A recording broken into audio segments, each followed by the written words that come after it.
mayam bukrumzari impact tv-na nomajing khuting ki numidang pung truk taw matamda sayuli gona sindok saba agenda manipur da miyeng tabi punapo amba da taram oksari lone na sayol asigi oina ko ngasi agenda manipur gi topic una lakhot service ngarang srasanpur da akoi gi satkhiba mamangi sahigi 31st August amsung akoi gi September amada third akoi gi ILP gi bill hum Manipur State Assembly na pass tau kiba dugma ekta sanction gi yahuda lai khidaba myoi mapan gi haksang lairon chan gani hena trombadu lairon chan khidaba kari maram gi damata lairon chan gani hena trombadu gi chan khidaba amusung masigi maram da kari behind the screen kari the politics of ILP amusung its fallout habis gi matang da khana naina jagadabani loina na ngasi khana naina ba se saru yabi gidab si aham da igi extreme right levsi len gangte general secretary Janta Dol United Manipur amusung former member ZRUCC government of India lenbu aham tram oksari and welcome to agenda Manipur lone na ai hack right lives na mayam hena sakhang ba social activist masung senior citizen masung advocate khaide mani oja sutram oksari and welcome to agenda Manipur oja ham da khangani posi akhui gi Manipur da yalomi kan gadab ni hada Manipur prajam mayam na kan bi hok sangsan dana akhui mahiroi sapom robin footfall nomain na pandana sidana aso irang mulak padagi tangai phadana Manipur sarkar na thingkhang kya rakta ILP gi bill si pass tawdana bahona basu sakhiba sahi 31st August bill hum pass tau kare adu bill si akoi tribal isin inaw singna yam kan oppose tauki bugol loina numit asimakta da surasanpur da asobo miyam irang horpa matam da mioi kya siki loina nunungam da sumi kya siki punna punsalga mioi mapan akoi gi laikide loina haiba ILP gi bill asibu yaning do phongdokpo oina Manipur sarkar gi phungjathang tonsing yauna MLA minister amasung MP thangso baite gi akoi gi quarter mayam ama mai thaki be ofum malaire asuyamna sangaba matam amakak akoigi tha kyamkhak lairon salamdaba posakli UPF amasung KNU gi warep amana amasung inpui gi JC warep ni haibigi matungina di tasingnamak tang tramdo isda lairon changani harambigi wafum malakpasdagi masibu oppose toba amu oina Facebook WhatsApp group amasung student organization singna pulga semba all tribal movement lamka amasung akoigi maruina All Manipur Tribal Women Union Swasanpuna pung nifunipan gi oiba general strike ko khibena maram oidana hairiba akogi lairon sanbigi thabo si akoi mai pakhide pangthokidre laksani gi wafum di kari gi damutono lairon sanbigi wafum amakha apex body oina laiba militant group ani gi UPF amasung KNO amasung inpui myam gi group amasung JC loina joint philanthropy organization gi mayam khakna yanaraga lekhibu philep ase karigi damutono muksom de yarang de habgi wafum laktana asobo class gi mami mala ise manung da kari sel semba mali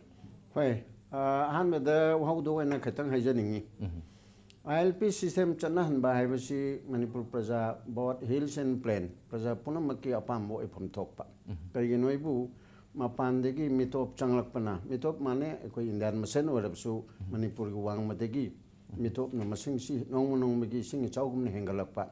aduna thabeng khang tawbi matang da yumlai kairigi matang da akoi gi life da board hills and plain liminary bising asigi punsi sida akoi gi yarumi haidan indigenous people in lady bising se indigenous people mane akoi gi maitei kuki pangal aduga naga Manipur da lady bijate kontra ga taruk tareche masi punamak asi masi mutkibe yabagi achauba wafam mama oirakpa aduna maram oidana punamak asi khanarab kanda praja miyam gi hewo sitarab kanda hairiba ILP system chana hananaba hairiba bill ahum si pass tawi bill ahum si pass tawna bohna bada section macha ama khakna akhoi di yaning de haibasi akhoi gi moment tawringai matam sida karigumam ta haide aduga bill pass tawba khanaba numitse masida jo akhoi gi MLA humpu lei humpu ji manungda hildagi kunni akhoi gi kanogi kangbukpi yauraga general kita yauraga ana pulapna lairiba hilia committee gi member oiba sing dusu yaure nataba sing su pulap yaure aduga loinana hairiba demand tawbada all political party gi adumba jiki ILP system gi demand tawnabi gi committee ama government of Manipur na under the leadership of Shri Ibobi Singh na tawraga semi mado kana gi leadership to semi gai khangam who also represent akoi naga section of the hills haiptare akoi kabui ojaragasu adu mudu tawi aduga mantri mari ne yauripse naga rongi represent tawba mantri ani aduga kuki rongi represent tawba mantri ani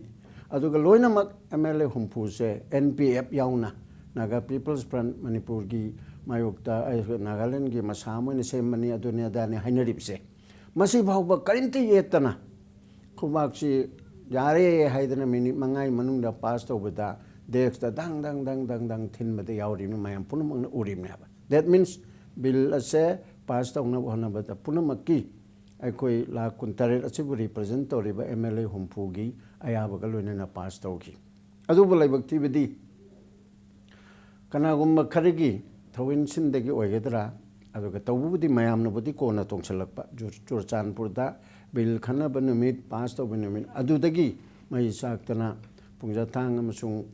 ꯍꯤꯜꯒꯤ ꯂꯨꯆꯤꯡꯕ MLA ꯈꯔꯒꯤ ꯃꯌꯨꯝ ꯃꯀꯩ ꯃꯩ ꯊꯥꯕ ꯈꯣꯠꯄ ꯂꯥꯛꯑꯦ ꯑꯗꯒꯤ ꯅꯣꯡꯉꯥꯜꯂꯒꯁꯨ ꯃꯈꯥ ꯁꯝꯊꯅ ꯇꯧꯔꯦ ꯂꯥꯏꯕꯛ ꯊꯤꯕꯗꯤ ꯃꯔꯥꯜ ꯂꯩꯖꯗꯕ ꯃꯣꯏ 9 ꯑꯗꯨ ꯂꯤꯗꯔꯁꯤꯞ ꯂꯧꯖꯕꯁꯨ ꯅꯠꯇꯦ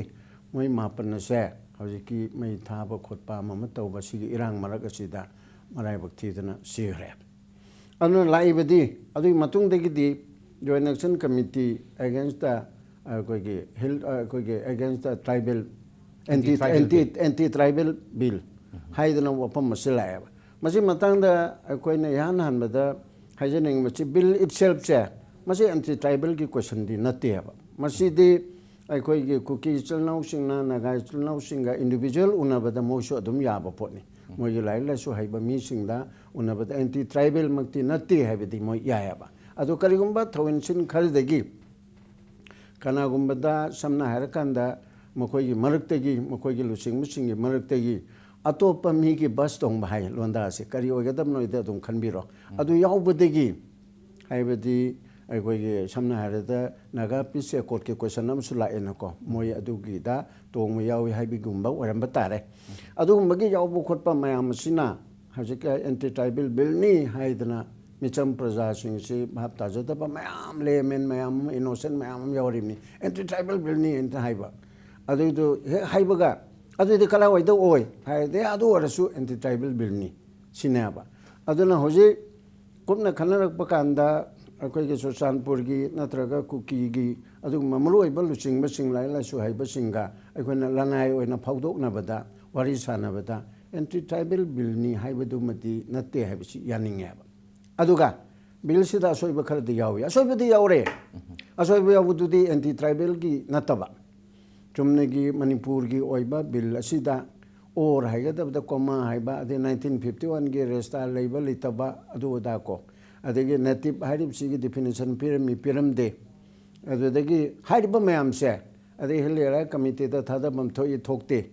ꯍꯥꯏꯔꯤꯕ ꯃꯌꯥꯝꯁꯤꯗꯤ ꯑꯦꯟꯇꯤ ꯇ꯭ꯔꯥꯏꯕꯦꯜꯒꯤ ꯋꯥꯐꯝ ꯅꯠꯇꯦꯕ ꯁꯤꯗꯤ ꯕꯤꯜ ꯃꯁꯥꯗꯨꯗ ꯃꯥꯒꯤ ꯑꯁꯣꯏꯕ ꯌꯥꯎꯔꯝꯕ ꯌꯥꯕ ꯑꯗꯨꯅꯦꯕ ꯃꯗꯨꯗꯤ ꯍꯌꯦꯡ ꯕꯤꯜ ꯑꯁꯤ ꯑꯦꯛ ꯑꯣꯜꯂꯕ ꯀꯥꯟꯗ ꯄ꯭ꯔꯁꯤꯗꯦꯟꯅ ꯁꯣꯏ ꯇꯧꯔꯒ ꯑꯦꯛ ꯑꯣꯜꯂꯕ ꯀꯥꯟꯗ ꯁꯤꯒꯨꯝꯕꯁꯤ ꯁꯦꯝꯗꯣꯛꯁꯤ ꯅꯨꯡꯉꯥꯏꯔꯔꯣꯏ ꯍꯥꯏꯕꯁꯨ ꯌꯥꯏ ꯑꯗꯨꯒ bill number 1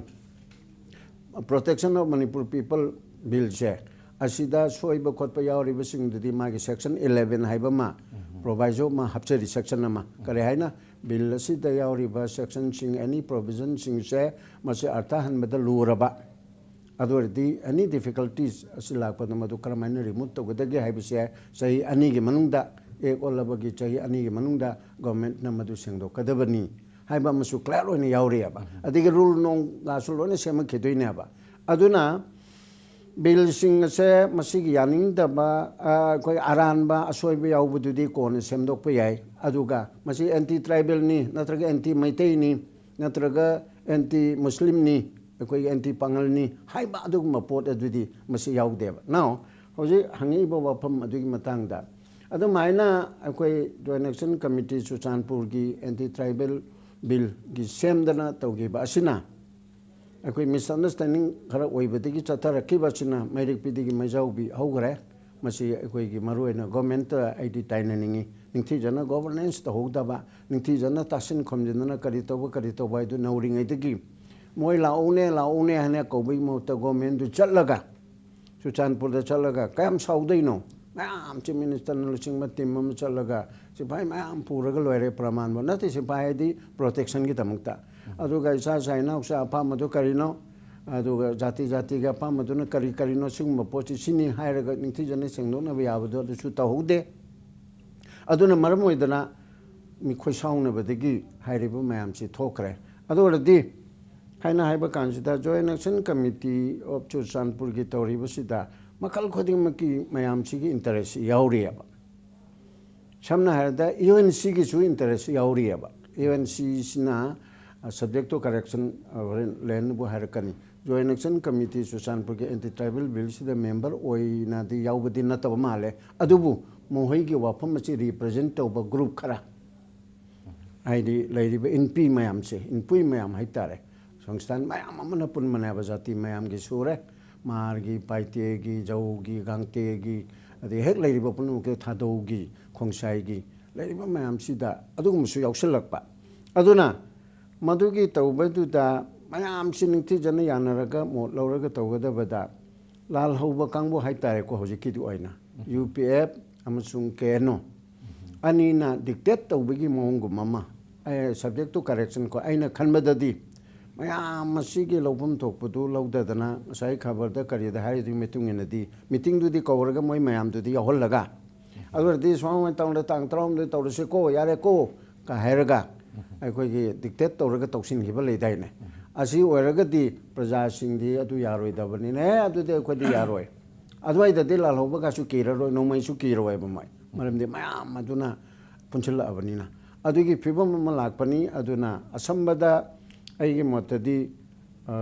sarkar ga wari sanari ba lalauba moina yausan bamdi thoktaba ai sumaina haijage suda leriba moigi de wari sanaraga sarkar ka tawfum tokpudu tawgodabadu somda leriba organization singchida makhut thingjilu bagumba oina thoi maram aduna madu karama mongda tawgadaga haibaduna horen nainarakpada dum khanasi aduna adumaina khalle aina khanmadadi len mathangsida akogi KNF akogi KNO ga UPF ka se akogi kuki ki militant group singidi umbrella organization ne na haine masi akogi apex body ni na hai makogi makhada musum akogi JC yaoisi inpui me am khak yaure joint philanthropic organization ma yaure amasung civil society organization me am khak yaure adamai toroga yamna phajana sem ki pot amni adubu matam sangna JC natraga ngasagi KNO amasung UPF na illegal laiba akogi JC against the anti-tribal bill gi yahu si ningthi jana laba matungda last stage sa crack ama develop tor pum si mamang da su akogi leader ama khaki militant ki leader am ki yum am khak mai thagi ba fum su lere lai posi karigino prajam yam singsna or JC sing matam du da KNO o natraga UPF ki wakhalon da chakthi se ki bidagi sakhibra natraga matam du da moi bhap ta ba wat pagira natraga self realization se last tarak pagira ngasi lai ba ino no ba issue se adu khajai Well, Sergeant, amidst hue and cry, full backs of people's emotional amadum laserabani. Ngarang nahangi 48 hours total shutdown. This shows a different picture. Han ikhoina khalam baduga thora pot se yam different two directions chale. Matamdu da 9 tribals martyrs sing se potloi toba loisinba ma keno burial ceremonial ma toba haiba tausi haiba ma toroi seba ma adum public ki voice ma adum thorai matamdu da if I am not mistaken it was a 3 attempt to ensure that moi martyrs in se matik chana moi gi phum thokpa phumdo ga ceremonial pang thokpa do bagi damak ta kanna ahumrak attempt toram ki if I am not mistaken it was say somewhere first attempt was on 6 October 2015. That was the first attempt for the ceremony. Then the second attempt was 38 November 2015. And then the last ngarang nahangi, that 13, sorry, ngarangi, that 13 said, I think it's third attempt. Coming to the protest and yaning the pot maduda ilakchagi hojikse. Karigino ngasai nahak nahangbi bagumna thus it is under a pressure group na pressure to budagi JSC boys nu JPO sina moisina yara aga public singkhang de bida to khibra ama question may arise now eventually aina thamning we poti ngasai gi UPF oisunu KNO oisunu punamak se moi khaktana decision lo biade public na haira isidi stakeholders aduga leader community tongan tonma leaders sing se kari gi khoi consult to bi da bano kari gi no khoi issue se mundringe da noina tang fix toraga hek yagani haina noina numit law thokhi bano this is again reflects of nahan anirak to ba phawde yarak to pot se asiwai se da ne public ka leiriba pressure group se khitang oppose tonar pa pot se yam sang na chat pyaroi haba ma se ekhoi dum ure matam sida karigino moina oppose to pa haiba sisu khitang khoi ai highlight to ningi the reason why they object for the burial ceremony ahan bada moina haiba se ekhoi public ki consensus ama lowdri phaudi hariba thodong si pangthok pa yaroi haibani ani subada non state actors sing ase involved to daba there should not be a no poking from outside in order to ensure that these things are happening again last da nasai in haibugumda underground pressure se leiraga di khoi yaroi haibani sam na haibadi noi gi pressure de khoi chatloi khoi public punama khoi we stand together tawadu ba potu khoi mayam ta naraga solution purak pa yabni haiba pot sine the message it's a very strong message that has been given adu na ngasai hairi ba pot se UPF ga ke no na as a hairi ba issue sida moina kan pressure period instigate to bra haiba sisu in another side of the story oisu oigani kari ignore this is part of the chaliba process am oiri bunina to da ba yadu pot ma moi thamam gani aba adu na ngasi aina thamning badi ngasai gi ikhoi gi uncle mani na so haire bill gi matang da kup na haire yaning da ba pot haiba se khoi tan na ba kan da thok ba ya bani karigumba bill aduda hairi ba bill amaduda asi pamde hairagadi exactly pamda ba pot tu khoi find out do bani hairi bagum na bill ani so adumai khoi differences lebudo phomba kan da sort out to ba ya ba janoni adu anti tribal bill saiba mak se hoi out of frustration out of emotional da tainabam phom de leirak trabni na anti tribal ni haira potsu tamai phadana haire hanu su thamaseba adu hai haira khoina nakan mada asi tribal sing sin the metai sing se otherwise the low haibu su I think that should not happen also again aduna pot say we need to deal it tactfully and carefully so that hairi solution se chap chana purak kanda ngasi ekhoi santi laigani ado santi lainingai gi damakta government has to play a very vital role ado matang silbak sang se all tribal movement for lamka gi core committee member thangzamon hanglun na haibada swasan pudu leba myo sing se militant ki makha da leite democracy ki makha da leibani aduga UPF amasum ke enor gi dictate ki makha da lawki bo warep ni wariba makoi na lawki bo warep to makoi impossible ni makoi yabanga moy aduna makoi na haribosi akoi government ki makha da leibani haba wakfam mu lai aduga laksani point di masita mu akoi gi KNO amasum UPF ki leadership maruina akoi president PS Hawkip KNO gi aduga KNO gi under secretary information publicity Stephen Cookie na hagi mutuna 13 की mass funeral से as part the अखोगी mutual consent and agreement की मतुंग ने recording ले हाइरी अदुदी अचुम्ब से कदाई no अमन अमुक dictate तो है अमन अमुक मयाम ने याना किबो वफम ने ना हाइरी अदु just a big class में crack अमन develop तो रहा है बस में दिला आमने ना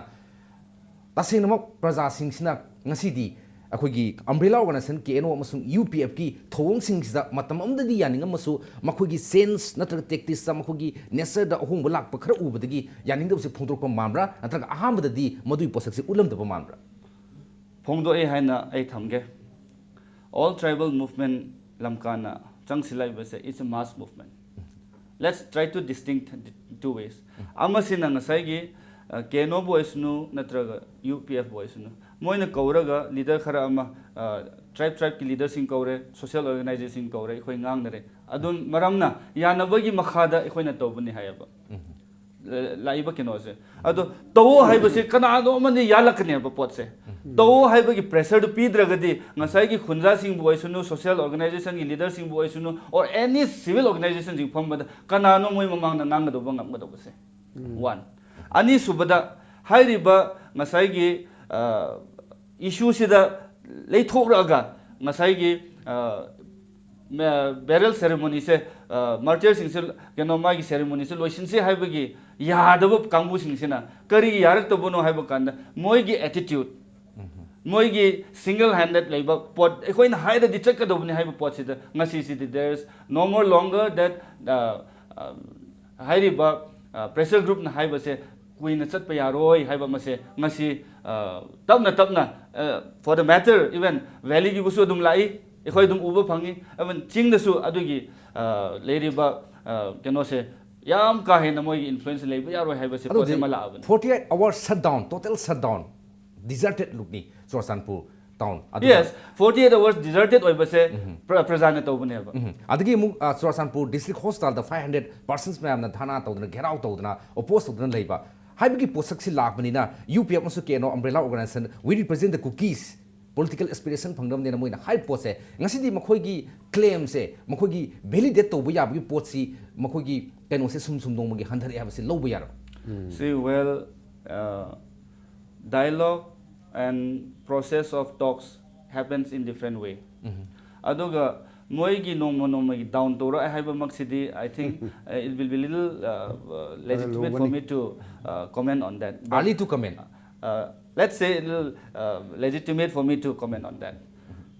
High riba huziki underground singi pressure ase no longer prajana moi se low yadre hai baneba. Ngasai gi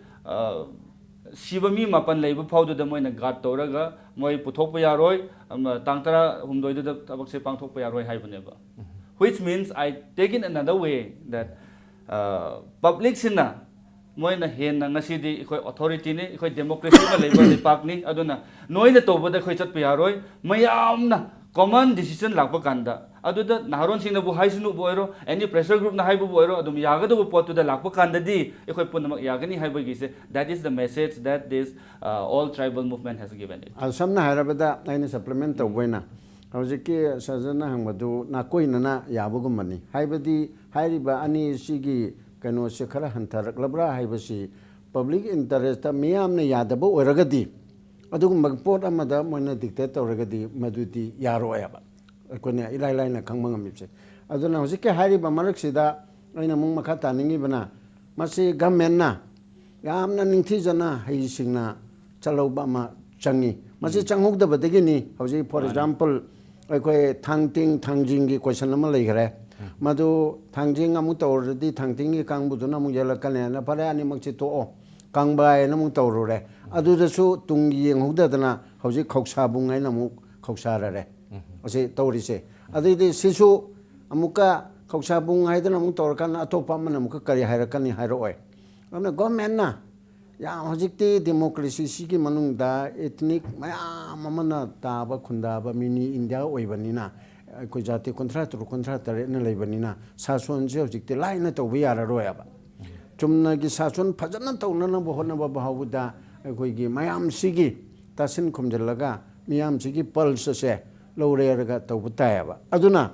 government na hoji thoi bo wathol langthok sing sida thok tringai da hoji aina pijari ba khosabung oigadabani kangbai oigadabani haibasi su kupna mapam dugi maru oiba pressure group aduga civil society mayam ama tanare ga village chief chingji tanare ga sina mayai oiba sina topam thopra thoktabra ai mi khosabung na hairi se manam chaba mayam am lei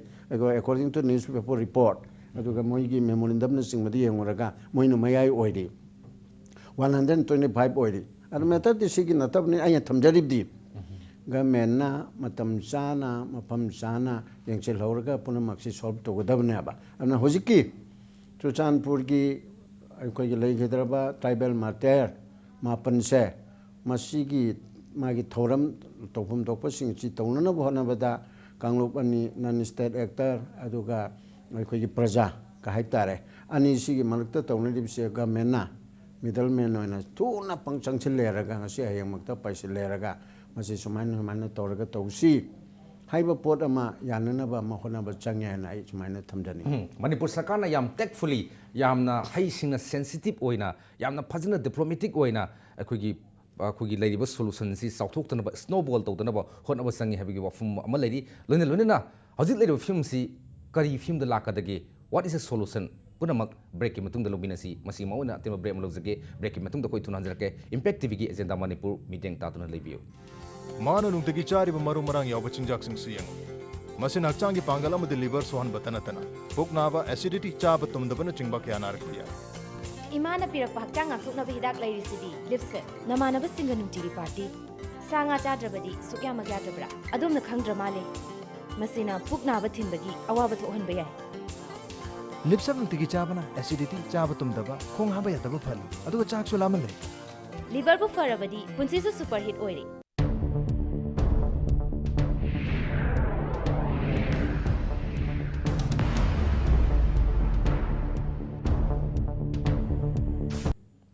break matungda mayambu amukha na tramna oksari ngasi agenda Manipur da khanajeba topic si the politics of ILP and its fallout sigi matang dani hoji makhata na mu khangjening si lenda hoji khoi ojana habi khiba dongna Manipur sarkar na yam tactfully yamna khoi diplomatically yamna statesmanship yam wangna kanu tawrga snowball to no crisis si yamna aggravate to tum sauthuk to no hot abam sange habgi wafum sulai adu government ki steps si lanbra maramdi yamna saurni mutam the government si tap thana le kanda matam si time si bai to lawrga akhugi as per tribal customary law and tradition gi matungina saka kongdra mayam gi inpui mayam gi thajabadu na han bahana lawr mutungda even akhugi central gi union minister ga laktana adagi UPA amsung ki eno gi leaders sings na adaga satana memorandum ga pisandana akhugi tongan ba tribal state ama pidagadi there will not be any meeting point between the valley people Maitis and the tribals ka habu bafum makak su yaure adubu all of a sudden kari gi damuto no compensation gi bafum mala kanda UPF amsung ki enona matang sta khugi last rites gi bafum mayana ba la iba ading nakal murom dana mu all tribal movement for lamka na mu until and unless separate tribal administration si odikai no question of akhugi last right have you bafum lai masida la iba khena basi laisi government ki hai singbudu utlira natraga tasengnama tribal isin now yam unity urba mukhogi marakta akhogi manaram da pot amakha asumbudo mayik singna tholopgi khudam government sege daita yam chauna lei karigumba hiram ama thokpa kanda before it creates a havoc and things goes into high havoc lakting da ahan ba hek pot thorapa kanda thuna mudhallaga solution ma purapa haibase asigi culture ama leitaba ama ani subada government sina yengaga hayeng adum marai dum ingjarakani haiba pochisu moigi mentality ma da leiba thuna solve to ba yaba issue khara ama thuna solve to thopi bada kari kai ba lege khriktang sangna loba yaba issue khara ma su adum leijagani sangna lobagi yabagi matung inna sangna adum lawragani ngasi government se hai se harade they are not with the people moi ki convenient amada adum rajniti se government se chalai tori aba common people ki aspiration ama se moi khriktang hena yengbiraga problem se thuna solve to ba yabagi pot se moi adui machinery ama lei batai ngasi Chuchanpur gi fallout se ILP gi matang da kari gi no ngasi this bill has been stiffly opposed by not only Chuchanpur by the tribals let's say so hairiba pot se mamut tana ngasai ekhoi uncle nai assembly da mayam tribal leader sing adoga MLA 16 na yaraga pass to khibani kharamana hai ekhoi kari su hangde minute tara da loisile hai now which version I should buy but however aine khanbadi assembly potu nakan mada thamase hauba matam da JCILPS sing nasu member sing nasu kari kaiba lebagi ching na chatlaga khitang seminar toruraga actual oigado pot to khitang moi karigi ching na chatlam dabra ama ani subada ekhoi gi tribal leaders sing apex organization amadi CSO sing se karigi no moina intellect toram darba interact ahum subada ekhoi gi leriba representative sing sisu moi gi mathau ma tawdaba maram na ngasi se this issue have crept up now to those of these issues government has to put in their efforts karam haina asi se solution purak sige haibado moi gi khutta leirabani now the ball is in the court of this government now matang sta mulak seling si akhugi matam du da Manipur le tribal myam se loni united oi naga kuki every akhugi tribal community myam loina mak mane tribals against the tribals habo posel loi lai adabu akhugi kano si agitation natraga mass upheaval si is confined mainly in the district of Chuchanpur district confined to bunina matam khagi matung da naga gi kuki gi adagi sandil na anan gi tongan ba lekhiba except Chuchanpur khakhtang confined to hobonina masi natural death am soidina lakane pose Manipur sarkar han uba manbra. See, I don't want to swallow your question, but this is frankly speaking, they have foreseen, government has foreseen these things will happen. And aina kitang ama sida supplement toning bana tribal sing si pull lamaga chai khaira e haibase amarom da e yaning amarom da yaning de karigino hairaga time and place mafam haiba situation ma lei ko Chuchanpur da ihau se thoi bane Sanapati da Ukrul da gi natraga Chandel laga physically moi yauba yai yaudaba yai adudi geographical inconvenience oina thamase adu me khoi hujik su lingzen manai moi there is nothing difference e khoi bill se same view remodify to view natraga roll back to view table da thamo aduna aduga e khoi assembly se muka session ko view poche sine ba hairi base aina haining bade ngasi tribal sing se loina subject to different issues tadi manaba matam lakani karima issue khara madadi tribal masen loina yagani haiba pot leite aduga the same way even maite khoi issue mada loina yanaba yai issue khara didi they will have their own differences aduna aina si point tham ningi di okay let's try to be as submissive yadaba pot to yadre hainu so hairase yadaba pot to khoi fominarase let's sort it out haiba pot to let's try to bring a solution hojik I'm told that even this इखोई JCILP सिंगसु इखोई केनो apex body sing aduga society chutanpuda labor singsu khara unaba hore hai that's a good initiative they should have started that much before however better late than never moina jiki part se loraga lakpa se thaga ningai ni aduga moi khakta na natana leiriba ate civil organization valley boysunu ching the boysunu ikhoi pulak fominaraga discussion hai base mathau tai and loina na government has to be prompt and they should act immediately what has to be done ada matang sida khogi yam moroi ba khogi tribal minister ni senior minister ni phungsatang tonsing amasung ji gai khangam hai ba akhogi yamna ki post pai ba minister ani sina phungdo khibi matungina nothing is wrong in the bills nothing is against the tribal interest habi ofum le asoi busu yaw de soi su takpiu habi ofum ma yam toina me da moina phungdo pui ofum lak ibsine di tasingna magi political gi position to kanna bi ta haiba mamra natraga tasingna ma fake to sini nokoina haningi do hayo bagi magi tasingna magi thamonung do thambangam do ofum do phungdur in khan moini magna thamoi da phongdok po eragadi I appreciate it karigumba lip service eragadi is a sorry figure moini na yamna bill gi matang sida karisu tribal gi damak ta sokpa leite asidi mayam gi protection gi damak ta bill khoi sembani hairagadi karigino moini na ngasi chuchanpur da as a tribal leader iho hore magi chief minister da oja chatse irang hore ekhoi mayam challaga si dose of tawdragadi yaroi hain why don't they initiate valley gi MLA na ta valley minister na chatse hairoina masagi lamgi midu na haidragadi kanana lakpigani I think moi gi pukning dagi haiba na tre hain ai thamningi moi pukning du keno leibo iragadi masa nahan dagi moi pulama hukchilaga chuchanpur da karino haiba pot ma moi challaga pacify toba yaba pot nga si phau tatabase government gi damak to soiba yam lei aduga moi gi pukning dadi pot se tasengna hairiba government sina tasengna solution pura ki haradi ngasi su moi chatpa yai thengmana tari issue se dosov to gi haragadi I think they should also take initiative to go and speak to the brothers of Churachandpur thamoi nu dagi yamna sengna core of the heart gi yamna thamoi asem dugi wakhalon du haido por magadi solution se na na puramba yai haba wakhalon len gangthen na maik singna thambi aduga hoji su thengmana tari hairiba saiba hauriba maisi tasengna mo muthat ke gadi makoi na hojik su matam dadi ningthi jena thamoi sengna hot am changi wakhalon ni yam phaja wakhalon ni ado ja sida matang da khangjani musi matam du bill pass kum tam da len gangthen so habi kre version ani ni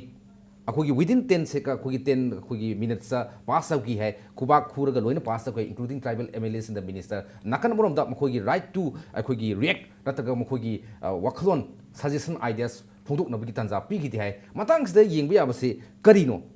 कर मन सुम माल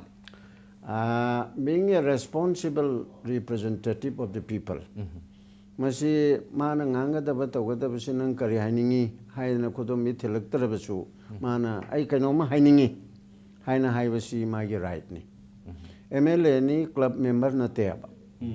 mi liching kontra ni pu yang kaina ri tori imne aba adu samna kanda koi lien da hamba kanda koi ojana akogi kanom ta supplement amta harga dum haibi yabadum yabane aduna hojiki sida niyom da leire haidana speaker na sum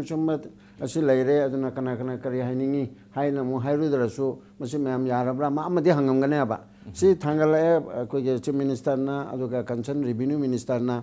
propose tore adun si yare ko ti hairo aba madi proceeding de yauk de aba si ma'am yarabra aina hangakanda ꯑꯩꯈꯣꯏ ice nose ꯍꯥꯏꯅ ꯇꯧꯔꯒ vote ꯂꯧꯅꯕꯒꯤ ꯁꯤꯁꯇꯦꯝꯁꯦ ꯑꯁꯤ ꯇꯧꯗꯣꯏꯅꯦꯕ ꯑꯗꯨꯅ ꯑꯗꯨꯒꯤ ꯄꯣꯠ ꯑꯗꯣ ꯇꯧꯗ꯭ꯔꯤꯑꯕ ꯑꯗꯨꯅ ꯃꯤꯅꯤꯠ 5ꯗ ꯑꯣꯏꯁꯅꯨ 10ꯗ ꯑꯣꯏꯁꯅꯨ ꯃꯣꯏ ꯂꯣꯏꯅꯃꯛ ꯐꯝꯃꯤꯕꯁꯤꯗ ꯑꯩꯉꯣꯟꯗ ꯍꯥꯏꯔꯛꯇꯦ ꯃꯔꯝ ꯑꯗꯨꯅ ꯑꯩꯒꯤ ꯆꯥꯟꯁ ꯄꯤꯗꯦꯅ ꯍꯥꯏꯕꯁꯤꯗꯤ ꯌꯥꯝꯅ ꯅꯨꯡꯉꯥꯏꯇꯕ ꯄꯣꯠꯁꯛ ꯑꯃꯅꯤ ꯑꯩꯈꯣꯏꯒꯤ ꯍꯣꯏ ꯑꯩ ꯃꯔꯛꯇꯨꯗ ꯑꯃꯨꯛ ꯍꯥꯏꯒꯦꯕ ꯂꯣ ꯀꯣꯔꯠꯇꯁꯨ ꯑꯗꯨꯝ ꯉꯥꯏ ꯑꯩꯈꯣꯏꯒꯤ ꯄꯦꯇꯤꯁꯅꯔꯒ ꯑꯗꯨꯒ ꯑꯣꯄꯣꯖꯤꯠ ꯄꯥꯔꯇꯤꯒ ꯇꯧꯅꯕꯁꯤꯗ ꯄꯦꯇꯤꯁꯅꯔꯅ ꯁꯨꯝ ꯍꯥꯏ ꯂꯩꯔꯦ ꯑꯩ ꯀꯔꯤꯒꯨꯝꯕ ꯑꯃ ꯍꯥꯏꯒꯗꯕꯗ ꯖꯖꯅ ꯑꯩꯉꯣꯟꯗ ꯍꯥꯏꯍꯜꯂꯛꯇꯦꯅ ꯑꯩ ꯐꯝ ꯂꯩꯒꯗꯕ꯭ꯔꯥ ꯍꯥꯏꯕ ꯍꯧꯒꯠꯂꯒ ꯑꯩ ꯃꯁꯤ ꯃꯇꯥꯡꯁꯤꯗ ꯀꯩꯅꯣꯝꯃ ꯍꯥꯏꯅꯤꯡꯉꯤ ꯍꯥꯏꯕꯁꯤ ꯍꯥꯏꯐꯝ ꯊꯣꯛꯄꯅꯦꯕ ꯑꯗꯨꯅ ꯑꯦꯝ ꯑꯦꯜ ꯑꯦꯁꯤꯡꯁꯦ ꯔꯦꯁꯄꯣꯟꯁꯤꯕꯜ ꯁꯤꯇꯤꯖꯟꯅꯤ ꯔꯦꯁꯄꯣꯟꯁꯤꯕꯜ ꯔꯤꯄ꯭ꯔꯖꯦꯟꯇꯦꯇꯤꯚꯅꯤ ꯔꯦꯁꯄꯣꯟꯁꯤꯕꯜ ꯃꯦꯝꯕꯔ ꯑꯣꯐ ꯗꯤ ꯍꯥꯎꯁꯅꯦꯕ I'm coming to that point. Yes. I'm coming to that point. ꯍꯥꯏꯌꯣ House the matam pide. Let's take it. They have not buy time. Matam pide harade. Moi se lay khrabra number 1. yes yes Lay khrabra matam haini ai gi matam se pide bne na lay khrabra. ꯑꯁꯤ ꯌꯥꯏ Number 2 the house ki leiriba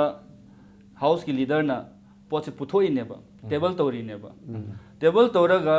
tobanu pa do chief minister neba honorable chief minister neba tell me today none of the MLA can stood up before the chief minister to speak it against whatever they want to do kana su ma yung mang ngang ngam deba adu maksu atay opposition congress na taba tay su wangang ngam deba Yes. kari gino मागी केंद्र की थबक तोब कांदा पैसा पीरा है वांगांग मंगमदेबा अदु अरदी असिसे एकोगी representative सिंगना थमोय सिंगना bill दु पामदे हायरगदी मोय वांगांग यादबा हाइबा क्वेश्चन से लाए now to justify all this I think we need to rerun the tape and will see what is inside then we can give more comment अदुई मथक्ता हजिकी लेना हारिसे ruling party gi sina chief minister si moi leader ni na wangang ngamjadre hena khalabasu ngambam ni thoi ko adu ngamjadre lawrabasu what about the NPF Naga People's Front Naga People's Front hybra tumi asigi political party mi mari kari moi se tumin na leba kari geno moi gi interest so ya hena khanba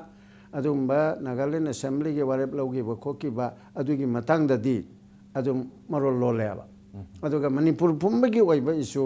tribal प्रजासिंगी effect तौवे हाइना खल्लिबा हाइदु कोना खनर इबजे असिगी अदुगमा pot अदु लेरे हाइदि मोय हौगतना टेबल थिंदरी करिगिनो अदुगमा मियोय सिंगदो अखोइना थागलुरिसे मजे हिलगी वादा नते प्लेन दसु हिल दसु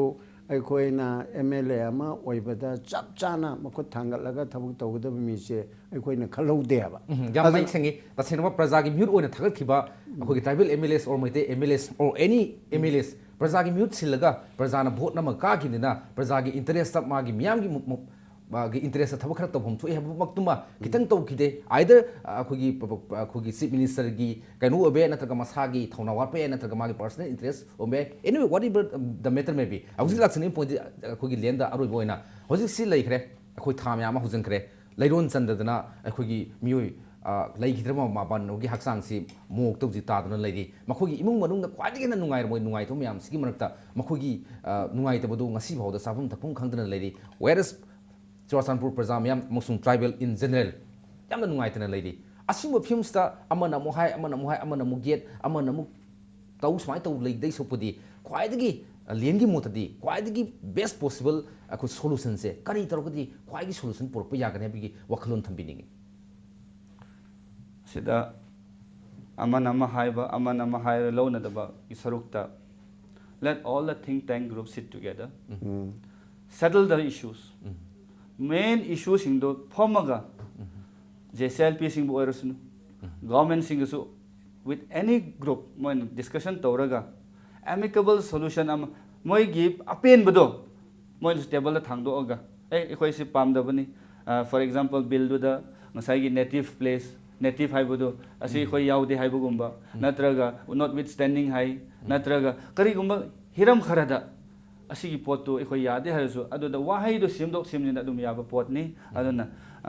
my appeal is ekhoi gi Chuchanpur side boiro or even all the tribal what I would like to appeal is yadre phare ekhoi iho hore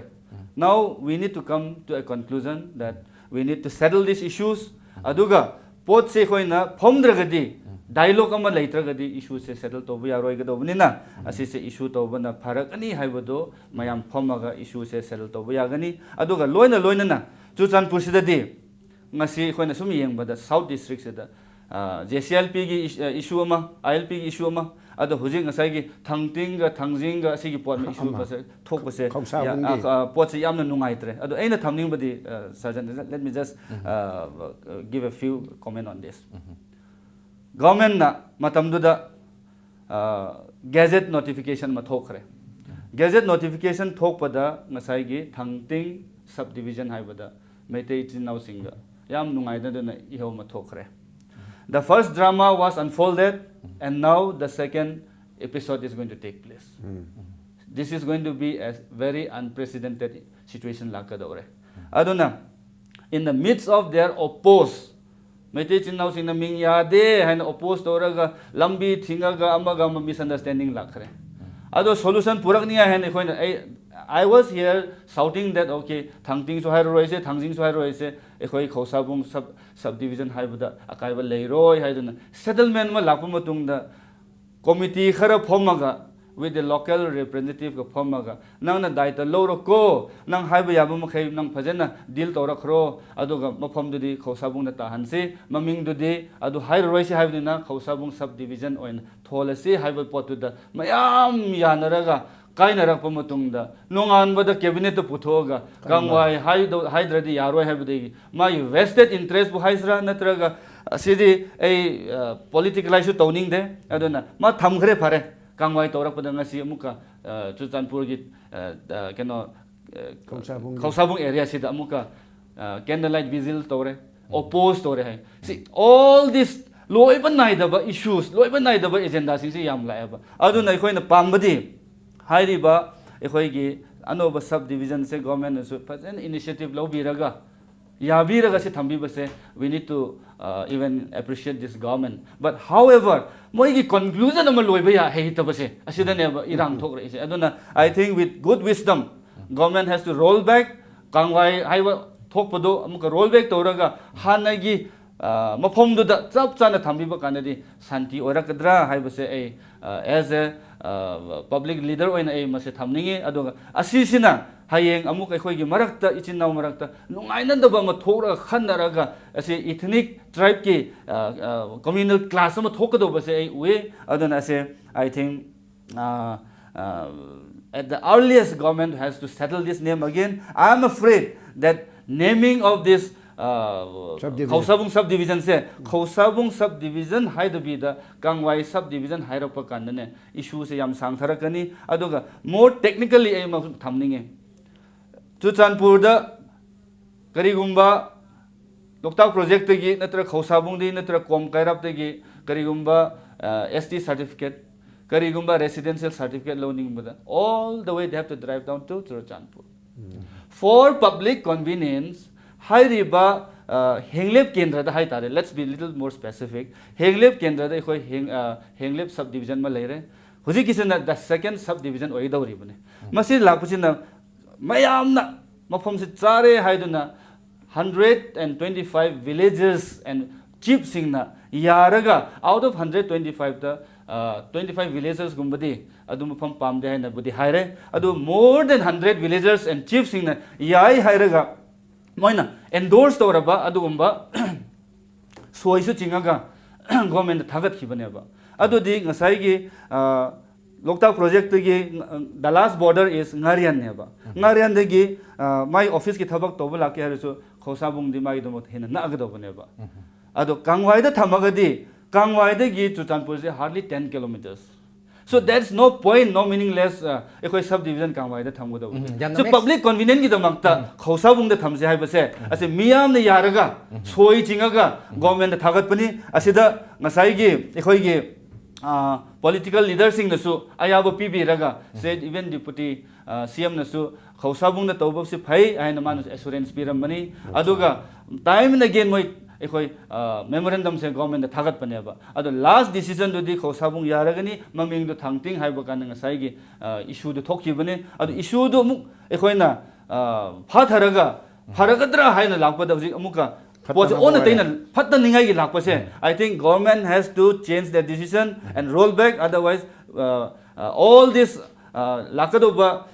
नुआइतबो पोट लाकदोबो से government has to bear and they should be held responsible हाइबदी यामना सुमना सरकारनसु खंगन लौखिबा Khousabung sub division हना हाइबा सराउंडिंग विलेज 125 विलेज ना सपोर्ट तोबा अमसु एडमिनिस्ट्रेटिव की कन्वीनियंट पॉइंट ऑफ व्यू द येंगसु हिरम खुदुंग ते येंगकाना ख्वादी खुदोंग चाबा थांगटिंग थांजिंग हाबगी कंट्रोवर्सी सु थोइदबा अदुन मफम से सरकारनसु लेपकिबा फिलेपतो अमुहना अखोगी सिंदोक सिंजिन तौदना अंगांग मसागी अखोगी डिसीजन अखोगी उसी वारे की मोंग तौबिगनु लोइना लोइना हुजिक सुरसानपुर थोइबा 9 मार्टियर्स की मतंगसिदना पुन्न फमिनरगा वरी बताई सनदना खरा हंदोक खरा हंजिन तौदना कदाय फाउदा करी हापनिंगी करी लौथोक्सिगे हाइबना सिंगबो याम तौ रगदी सोल्यूशन मसुक सोय सुदन Let me add यागनी one, हाबी yeah. ओफुमा लेन कांगतेन मयक सिंग थंबी हाबियो लेट मी एड अरोइबदा खुदोंग चाबसे लौरगा हाइरिबा 9 मार्टियर्स गे अरोइबा तौगदबो ओरगसु मयाम यानबा म पुरागा पीसफुली हाइरिबा एखोई लास्ट सेरेमनी राइट्स एखोई तौमिनसी there should not be any violence and misunderstanding between the public and so called the pressure group however it may B एखोइना याम एमिकेबल सॉल्यूशन म पुरागा गवर्नमेंट गसु फजन ngangnaba aduga ekhoi JC ILP singasu फजन ngangnaraga bill do फजबर रोमदा थमगा नंकन मदा हाइरिबा मी मापनसु फजन एखोइना लास्ट राइट मथौ मंगम पांगथोकनि एखोइ सिनसि लोइना ना खौसाबुंग इशू सिसु there should not be upheaval नुंगाइना दबा लाक्तसनु अदु सुरुक द फजना गवर्नमेंट असु let them think it over it roll back द मोइगे मिंग कांगवाइद इबुदु थुना रोल बैक तोसनु नत्रगदी this going to be a very big problem that's going to come up again लोसलपदा अरोय बना या पेलमतंग साइगे हाइनरिबा मरुएन चुचानपुर की मेथड से अखोगे ट्राइबल 9 मार्टियर से सि मतंग जेसी आईएलपी ने अदुगा अखोगे कुकी एनपी मणिपुर ने मकोय वारी सानाबा खरा हौरिबा माले ने खली अदुगा लोइनना जेसी चुचानपुर ने अदुगा लेरिबा अखोगे स्टेक होल्डर पुनमक्से मसी इंक्लूडिंग गवर्नमेंट ऑफ मणिपुर असी तोरगा निथि जना फमिनरगा हाइरिबा बिल सिंगी असोइबा अंगामबा याउबिगी मतंगदना करी करी तौसे हाइबा हाइबदुमा अमुक मेमोरेंडम ऑफ अंडरस्टैंडिंग अम थमगा हौजिकी ओइना अदुगुम्बा मियोय मापनसे मसीगी हक्चांगची थूना लोसिन हननबा तौफम थोप धर्म की तौफम थोप तो तौननबा एकोय पुनमकना तौमिनबा फरे मरु ओइना गवर्नमेंट ऑफ मणिपुर ना खरे हेना इनिशिएटिव लौरगा हौजिकी हाइरिबा मयाम से मसी जेसी आईएलपी सु यावरो कुकी एनपी सु यावरो तोंगान तोंगानबा अखोय जेसी फॉर्म तोरिबा एनपी मयाम सु यावरो अदुगा गवर्नमेंट का फमिनरगा मसी थूना लोइथोकबा हाइबसे मसी मंगना पुनमकी याइफबो ओइगनी लोइनना अखोय पुनमकना वायलेंस थादु एरगा यामना पीसफुल ओइबा लाइफ अमा को एक्जिस्टेंस ओइबा लाइफ अमा मणिपुर बोर्ड हिल्स एंड प्लेन दा अमतोइना लाइमिनरसी हाइबसे आइगे हम्बल अपील ने यामना नुंगाइजे यामना शांति ओइना स्टेक होल्डर खुदम वरी वताई सारका ngasi फाउदा अखोई मपु मागी लेकोंदा निंगथीजना अखोगी लैतादना लैरिबा थवाई मिरेल सिंग असि निंगथीजना लैताबा फंगिबगा लोइना मणिपुरदा जाति फुरुक खुदिमक नुंगसिनना सानना अनौबा मयोल अमसोंबगी मतंगदो हंदकी 9 मार्टियर्स की अथुबा मतमदा मुखोबे लैरोल चंदुना मदुना अनौबा चैप्टर अमा हांगतोपु ओइरसनो हाबा वफमसिदा ngasi एजेंडा मणिपुर लोइसनजगे लोइना ngasi एजेंडा मणिपुरदा सरुक यादना यामना मरुइबा वफम क्या अमा फोंदोकपिरिबा लेनगांगते अखोगी former member ZRUCC government of India अदुगा secretary general JDU Manipur unit अदुगा सीनियर एडवोकेट खाइदेमनी अनिमपु अमुका नथागसब फोंदोकसरी लोइना मथंग नोमाइजिंगी नुमिदांग पुंग 3 फाउगी ओनदि एजेंडा मणिपुरना मियंग ताबिरिबा पुनमुक्तगी कानेनबा याथंग निजरी।